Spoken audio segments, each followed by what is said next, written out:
भक्ति के पावन पथ पर चलने वाले सभी भक्तों को मेरा सादर नमस्कार। आज हम एक ऐसे सफर पर चलेंगे जहां आधुनिक विज्ञान और प्राचीन भारतीय आध्यात्मिक ज्ञान एक दूसरे से गले मिलते हैं। आज का विषय है न्यूटन का तृतीय नियम और कर्म का शाश्वत नियम।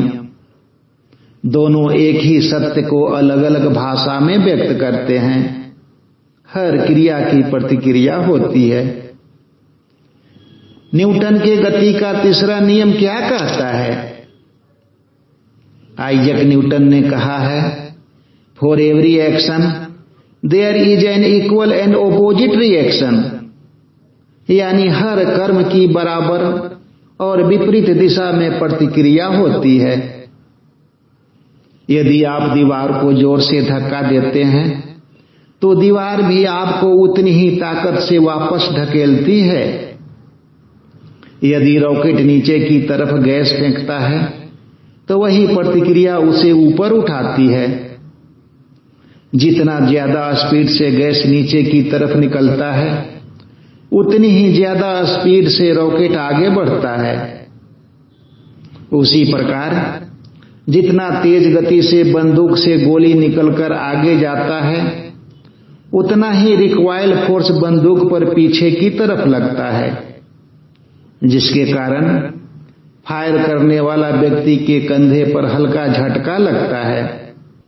विज्ञान कहता है कोई भी क्रिया ब्रह्मांड में बिना परिणाम के नहीं जाती। हर एक्शन का बराबर में रिएक्शन होता है और यही बात अध्यात्म हजारों वर्ष से कह रहा है। भगवत गीता और भारतीय ऋषि हजारों वर्षों से कहते आए हैं, जैसा कर्म करोगे वैसा ही फल पाओगे, जैसा बोओगे वैसा ही काटोगे। यदि आप प्रेम देंगे तो प्रेम लौटेगा और यदि घृणा फैलाएंगे तो घृणा ही मिलेगी। अर्थात कोई भी कर्म बिना फल के नहीं जाता। यही कर्म का सिद्धांत है, यही कर्म का शाश्वत नियम है। मित्रों, यहां पर कुछ महत्वपूर्ण बातें हैं। विज्ञान बोलता है एक्शन और रिएक्शन तुरंत यानी सिमुल्टेनियस होते हैं और दोनों एक ही सीधी रेखा पर लेकिन विपरीत दिशा में होते हैं। और सबसे महत्वपूर्ण, एक्शन और रिएक्शन दो अलग अलग बॉडीज पर होते हैं, यानी दोनों एक ही बॉडी पर नहीं बल्कि अलग अलग वस्तुएं पर होती हैं। उदाहरण के लिए, जब आप एक बॉल को दीवार पर मारते हैं तो बॉल दीवार पर फोर्स लगाती है, यानी एक्शन दीवार पर होती है, और दीवार बॉल पर फोर्स लगाती है, यानी रिएक्शन बॉल पर होती है। ये दोनों फोर्स अलग अलग वस्तुएं पर हैं। इसीलिए बोला जाता है कि एक्शन और रिएक्शन दो अलग अलग बॉडीज पर काम करते हैं। हमारे शास्त्रों, भगवत गीता, उपनिषद, बौद्ध और जैन परंपरा में इसे कर्म का नियम कहते हैं। जैसा कर्म वैसा ही फल। भगवान श्री कृष्ण गीता में अर्जुन से कहते हैं, कर्मण्येवाधिकारस्ते मां फलेषु कदाचन, अर्थात तुम्हारा सिर्फ कर्म करने पर अधिकार है, फल में नहीं। लेकिन फल अवश्य आएगा। कर्म बीज है और फल वृक्ष है। आज आप जो बोते हैं कल उसी को काटते हैं। फल ब्रह्मांड के विशाल नियमों से तय होता है।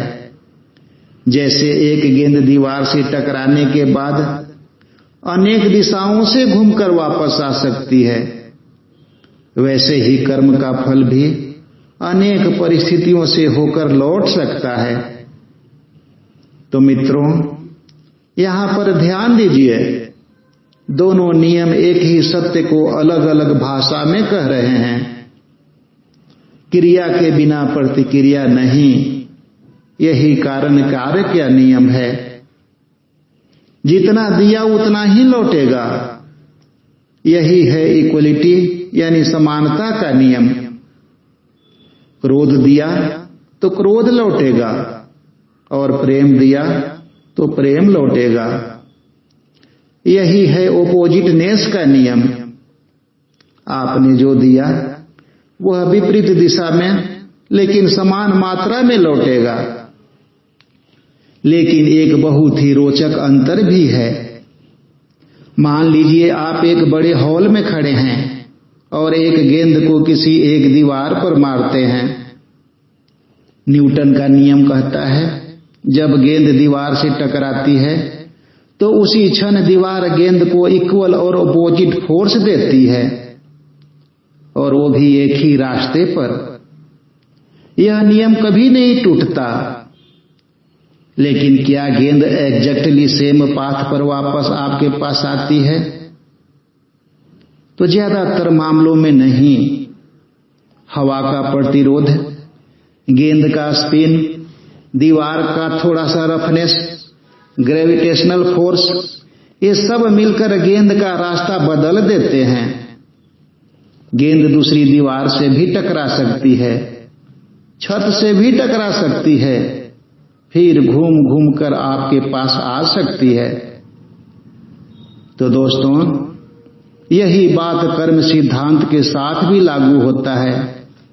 अगर आपने चोरी किया है तो यह जरूरी नहीं है कि आपके घर में भी चोरी ही हो सकता है कि आपका किसी दूसरे रास्ते से क्षति हो, लेकिन किसी न किसी रूप में बराबर की क्षति होना तय है।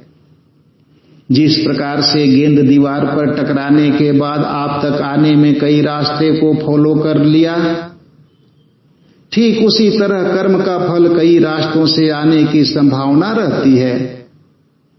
कोई जरूरी नहीं है कि आपने किसी को तमाचा मारा तो वह भी आपको तमाचा ही मारे। ये ब्रह्मांड तय करेगा कि उसका फल आपको किस रूप में मिलेगा, लेकिन मिलेगा जरूर। दोस्तों, एक और महत्वपूर्ण बात, क्या न्यूटन ने बताया कि रिएक्शन कब होगा? नहीं, न्यूटन ने स्पष्ट रूप से यह नहीं कहा है कि रिएक्शन बाद में होगा। उनके अनुसार एक्शन और रिएक्शन हमेशा एक साथ होते हैं, यानी प्रतिक्रिया तुरंत होती है बिना किसी विलंब के। अब ध्यान दीजिए, यदि गेंद सीधी रेखा में वापस लौटे तो आपके पास आने में कम समय लगेगा, लेकिन यदि वह घुमावदार जिगजैग रास्ते ले कई दीवारों, छत और फर्श से टकराते हुए आए तो आपके पास लौटने में समय ज्यादा लगेगा। यहां पर न्यूटन के तीसरे नियम पर ध्यान दें तो पाते हैं कि परिणाम कभी तुरंत, कभी थोड़ा समय बाद, तो कभी ज्यादा समय बाद मिलती है। यही बात लॉ ऑफ कर्मा यानी कर्म के सिद्धांत के साथ भी लागू होती है। यानी कर्म का फल कभी उसी वक्त, कभी बाद में, तो कभी कई जन्मों के बाद भी मिलती है। यही ब्रह्मांड का अटल नियम है। यही गीता का मूल कर्म सिद्धांत है। न्यूटन के गति के तीसरे नियम पर यदि गहराई से विचार करें तो पाएंगे कि यह नियम सिर्फ साधारण विज्ञान तक सीमित नहीं है, बल्कि यह अध्यात्म विज्ञान के कर्म के सिद्धांत के अनुरूप ही है। इससे यह सिद्ध होता है कि पूर्व जन्म में अपने द्वारा हुए अपराध का फल भी हमें वर्तमान में दुख के रूप में भोगना पड़ सकता है। यही कारण है कि आज समाज में बहुत सारे ऐसे लोग मिलेंगे जिन्हें अच्छे कर्म करने के बावजूद भी दुख से गुजरना पड़ता है। इसका मुख्य कारण यही है कि इन व्यक्तियों द्वारा पूर्व जन्मों में जाने या अनजाने में अवश्य ही पाप हुआ होगा, जिसका फल वे इस जन्म में भुगत रहे हैं। कर्म का शाश्वत नियम यही कहता है कि कर्म का फल तो भुगतने ही पड़ते हैं, चाहे इसमें कई जन्म लग जाएं। आपने यह भी देखा होगा कि समाज में बहुत सारे ऐसे लोग हैं जो घटिया कर्म करते हैं, फिर भी वे सुखमय जीवन जी रहे होते हैं। तो इसका मुख्य कारण यही है कि पूर्व जन्म में उन्होंने अवश्य ही कुछ अच्छे कर्म किए होंगे, जिसका परिणाम वे इस जन्म में पा रहे हैं। जब भी हम जन्म लेते हैं तो अपने साथ प्रारब्ध के रूप में अपने द्वारा ही पूर्व जन्मों के कर्मों के कुछ फलों को भुगतने के लिए हम साथ लाते हैं, ताकि हमारा संचित कर्म का खाता धीरे धीरे खत्म हो और हम मुक्ति पाने के तरफ बढ़ें। अगर आपने प्रारब्ध के रूप में अपने कर्म के फलों को भुगतने के लिए लाए हैं, चाहे अच्छे या बुरे कर्म फलों को, तो उन्हें तो भुगतना ही होता है, उसमें कोई डेविएशन नहीं है। इससे बचने के लिए श्री कृष्ण ने गीता में एक उपाय बताया है, और वह है ज्ञान रूपी अग्नि। उन्होंने कहा है, ज्ञान अग्नि सर्वकर्माणि भस्मसात कुरुते अर्जुन। यानी जब कोई व्यक्ति ज्ञानी बन जाता है तो उसके सारे संचित कर्म, चाहे वे इस जन्म के हों या पूर्व जन्मों के, सारे के सारे जलकर भस्म हो जाते हैं। और जब अकाउंट में कोई भी शुभ या अशुभ कर्म का फल भुगतने के लिए रहा नहीं, तो फिर जन्म लेने की कोई आवश्यकता ही नहीं, क्योंकि उन्हीं संचित कर्म फलों को भुगतने के लिए ही हम बार बार जन्म लेते रहते हैं। ऐसी स्थिति में जीवात्मा मुक्ति को प्राप्त कर लेता है, यानी जन्म मरण के चक्र से हमेशा के लिए छुट्टी। लेकिन यहां पर ज्ञान का मतलब सिर्फ किताबी ज्ञान नहीं है, बल्कि आत्मज्ञान है। मैं शरीर नहीं आत्मा हूं, इस सत्य का अनुभव होना। हमारे शास्त्र बताते हैं कि अध्यात्म पथ पर चलने वाला व्यक्ति अध्यात्म ज्ञानी बन जाता है, आत्मज्ञानी बन जाता है, ब्रह्म ज्ञानी बन जाता है, और फिर वह हमेशा के लिए मोक्ष को प्राप्त कर लेता है। और यही हमारे जीवन का सबसे परम लक्ष्य है। तो मित्रों, यहां पर हम देखते हैं कि विज्ञान 3 महत्वपूर्ण बातें बता रहा है। पहला है, रास्ता घुमावदार हो सकता है, अर्थात रिएक्शन मूल एक्शन की सीधी रेखा पर नहीं रहता है। दूसरा है, समय ज्यादा लग सकता है, जितना घुमावदार रास्ता उतना अधिक समय लग सकता है। तीसरा है कि फिर भी रिएक्शन अवश्य आता है, चाहे कितना भी समय क्यों न लग जाए। और यहीं पर कर्म का नियम विज्ञान से बिल्कुल मैच कर जाता है। आपने कोई कर्म किया तो उसका फल कई बार तुरंत आता है, कई बार कुछ समय बाद आता है, और कई बार रास्ता इतना घुमावदार और लंबा होता है कि यह अगले जन्म में भी आ सकता है। न्यूटन का नियम माइक्रो लेवल पर तुरंत और सीधी रेखा पर काम करता है। कर्म का नियम मैक्रो लेवल पर घुमावदार रास्ते और समय के साथ काम करता है।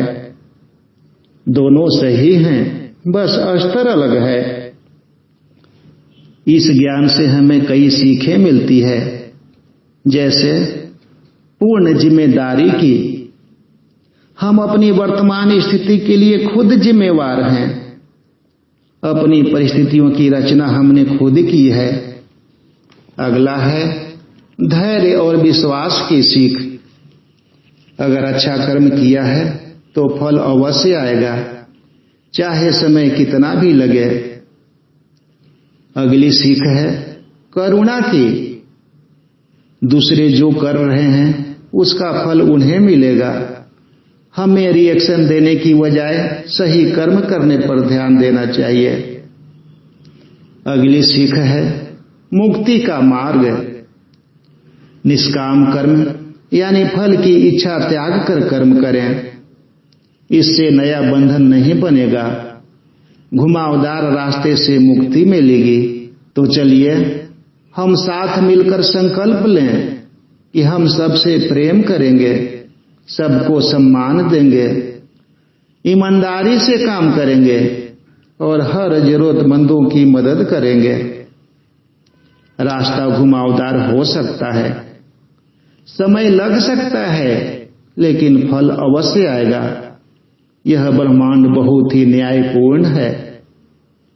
तो मित्रों, इसी के साथ आज के इस आध्यात्मिक चिंतन को मैं यहीं पर विराम देता हूं। फिर मिलेंगे एक नए आध्यात्मिक चिंतन के साथ।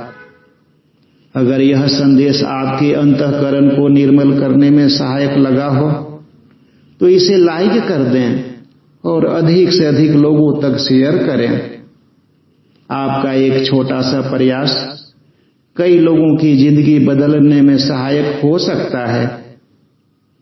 इसी प्रकार की और भी ज्ञानवर्धक जानकारी के लिए चैनल को सब्सक्राइब कर लें ताकि सारे संदेश आप तक अनवरत पहुंचती रहे। इसी के साथ आप सभी को नमस्कार। जय हिंद, जय भारत।